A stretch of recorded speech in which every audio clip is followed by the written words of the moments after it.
Bonjour à toutes et à tous et bienvenue pour une nouvelle émission de Metal Missile and Plastic Gun. Aujourd'hui, en ces temps anniversaires, l'anniversaire de No Life, je tiens à dédier cette émission à mon ami Sébastien qui est un fanatique devant l'éternel de la série que nous allons voir aujourd'hui, Gunbuster. Nous allons en prendre plein les yeux. Donc nous allons commencer par le commencement, à savoir le Gunbuster sous sa forme de Buster Machine 1 et Buster Machine 2 sur le pas de tir. Nous avons ici la Buster Machine 2 qui fait son poids, qui est un gros monstre, qui a l'avantage d'avoir des trains d'atterrissage qui sont escamotables, comme vous pouvez le constater. Et le Buster Machine 1, pardon, qui lui donc est plus sur le modèle de fusée et qui lui aussi est une bonne bête, hein, qui a besoin de nombreuses pièces additionnelles pour avoir le design que vous voyez maintenant. Donc le jouet de Gunbuster n'est pas un jouet à transformation modulaire, c'est-à-dire qu'il faut ajouter ou retrancher des pièces pour obtenir telle ou telle transformation. C'est un jouet qui est chronophage. La transformation de ce jouet est chronophage. Ça prend 1000 ans pour le transformer. Le résultat, bien sûr, en vaut la peine, mais c'est vraiment très très long. L'œil exercé ainsi que l'oreille, d'ailleurs, auront remarqué le RX Giselle, c'est-à-dire le petit robot de Takaya, Kochi, voilà. Donc l'héroïne de la série. Et bien maintenant, par la magie de la télévision, nous allons justement skipper la partie chronophage de la transformation pour nous retrouver avec ceci. Voilà, grâce au miracle de la technologie, nous avons passé la période douloureuse de transformation pour arriver à ce fantastique résultat. Donc vraiment, c'est, comment dirais-je, difficile et chronophage, mais ça en vaut vraiment la peine parce que, comme vous pouvez le constater, c'est vraiment très très beau. L'idée du display avec le pas de tir de Gunbuster, c'est vraiment une super bonne idée puisque ça rehausse le jouet qui est déjà un bon monstre qui pèse bien son poids. Articulation à cliquet, enfin du Bandai pur sucre, il n'y a pas de problème de ce côté-là. Et donc au premier final, si j'ose dire, vous obtenez cette superbe scénette. C'est magnifique, c'est du Gunbuster. Nous allons voir maintenant les différentes possibilités que recèle ce petit bijou de technologie guerrière et spatiale.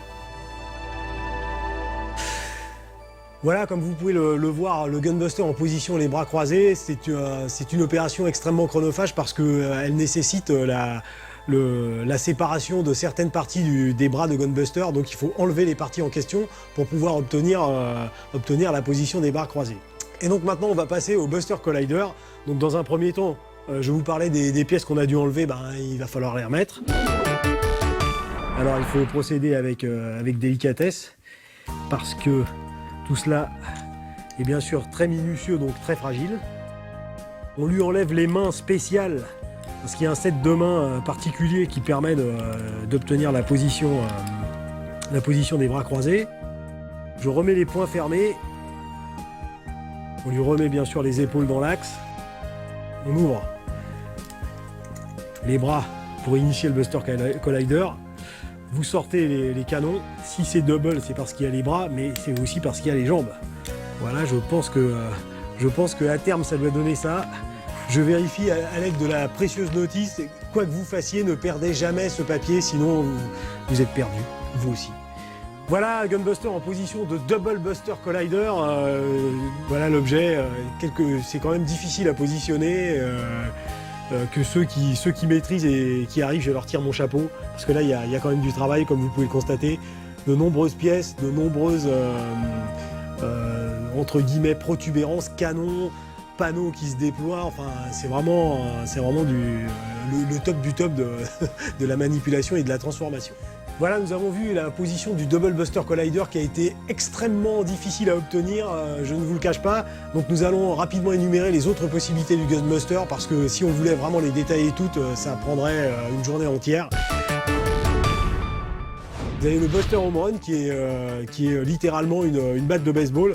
Donc comme vous pouvez la stocker à l'intérieur des épaules du Gunbuster, dans un premier temps elle est télescopique, vous voyez. Ensuite vous tirez sur le manche et elle s'allonge pour finalement donner ceci un état beaucoup plus achevé de la batte de baseball avec des rainures métalliques et puis des boulons dessus. Très bonne impression, très bonne lourdeur, ça envoie la balle là où il faut. Autre arme, le Buster Tomahawk. Prenez le temps de lui mettre en main parce que ça en vaut vraiment la peine, en ce sens que la partie du milieu est en métal, donc ça permet une bonne cohésion. Et ensuite, bien sûr, vous jouez avec les articulations du Gunbuster ainsi que ses mains pour pouvoir obtenir une position sympathique et de combat. Ensuite, vous avez le Buster Missile Maito, c'est-à-dire le lanceur de missiles plus de Gunbuster. Donc là aussi, vous enlevez la main et vous le placez sur l'avant-bras et vous remettez la main pour obtenir un effet intimidant s'il en est.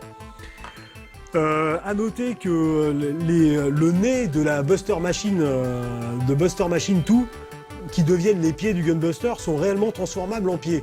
Donc là, les ingénieurs de Bandai vous permettent d'effectuer la transformation en pied, c'est-à-dire d'obtenir ceci.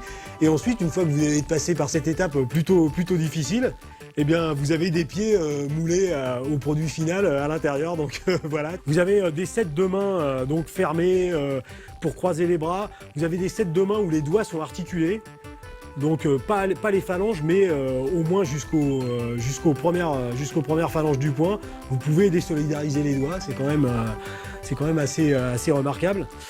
Vous avez ici les petites chenilles que vous mettez sous les pieds de Gunbuster pour obtenir le Super Inazuma Kick. Donc vous en avez plusieurs jeux. Ici vous avez le cœur qui s'arrache pour faire exploser Jupiter. Donc vous pouvez parfaitement le relier sous la plaque thoracique que vous pouvez enlever ici, voilà, et vous voyez réellement ses côtes, et donc vous pouvez la relier ici et mettre le cœur dans sa main pour passer à l'explosion finale. Un autre raffinement, un raffinement vraiment inégalé, c'est que les Buster Missiles sortent des doigts de Gunbuster, et le jouet aussi, c'est-à-dire que voici la main neutre, et vous poussez un petit picot, et vous faites sortir les Buster Missiles.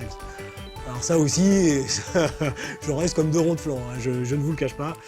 Et puis le Buster Shield, qui est donc la cape de Gunbuster, que là aussi vous pouvez parfaitement plier et stocker à l'intérieur de ses épaules.